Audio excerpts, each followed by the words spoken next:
Hey kids, you ready to learn about memory? Yeah! Let's start with the basics. Memory retention. The most important thing you must do when trying to retain memory is to focus on the material and pay attention. The most important thing in our lives is to satisfy our biological needs. These needs include things such as hunger and sleep. After our biological needs are met, things that are Strange and unusual. are things that divert our attention. We notice the pieces that don't fit, such as a man with clothes on in a nudist colony. He would be considered Strange and unusual. feature extraction is when you consciously choose what information or items you look for. Here is an example. Where is Waldo? Where is he? He is hiding in this big old crowd. I'ma find him. I know he is wearing his red sweater. Where is? Oh, there he is. Hey, Waldo. How you doing, bro? How you doing? Hey, yeah. Next, we're going to go over processing memory. Processing memory happens in 3 steps. The first is encoding, the second is storing information, and the third is retrieval. There are 3 different kinds of encoding. Visual encoding.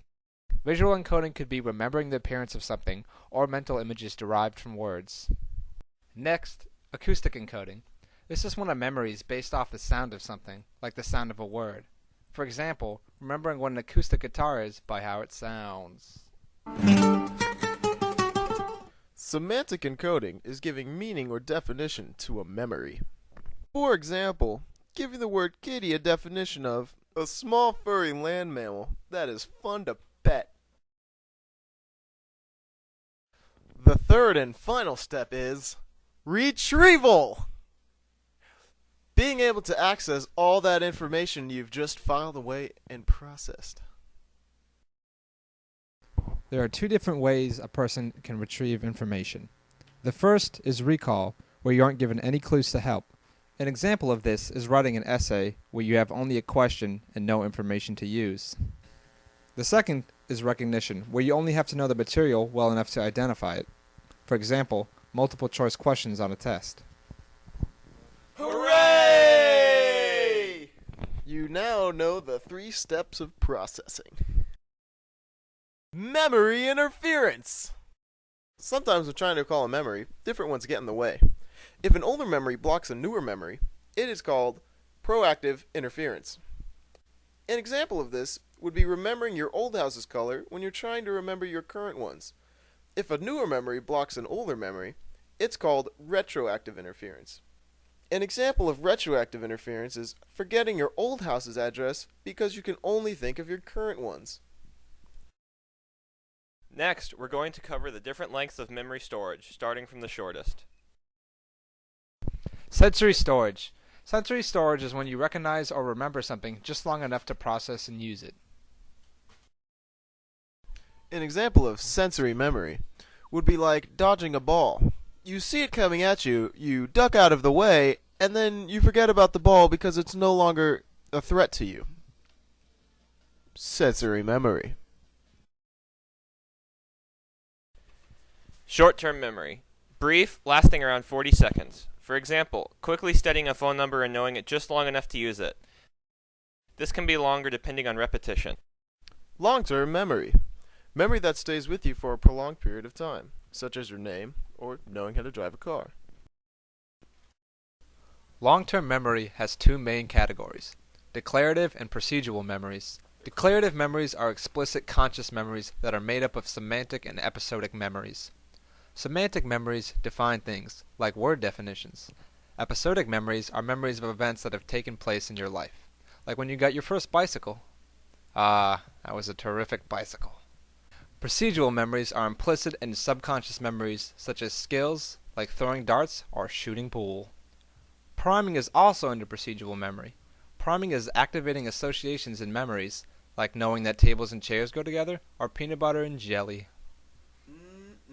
There are ways to extend or reinforce your memory. Here are a few key terms you should know. Rehearsal. Rehearsal is when you repeatedly expose yourself to material, for example, repeating a number over and over in your head. Chunking. Grouping items together to make them easier to remember, such as grouping items with similar color and shapes together, or separating a phone number into chunks to make it easier to remember. Mnemonic devices. This is when you use tricks to help memorize items, such as rhyming words or using acronyms. For example, using never eat soggy waffles to remember north, east, south waffles. I mean west. West. That was a joke, right? Yeah, it was a joke. Thank God. Self-reference. Getting a strong hold of a memory by relating it to a personal experience. Here is a real-life scenario relating to psychology students just like you.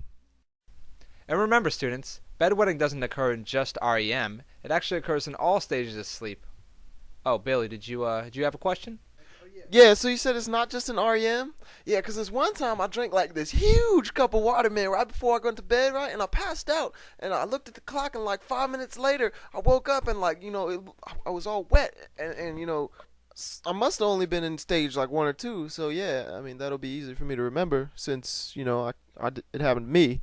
It actually didn't happen to me. I read that on the internet. That was on the internet. That didn't happen. Remember, kids, our memories are made up of what we encode.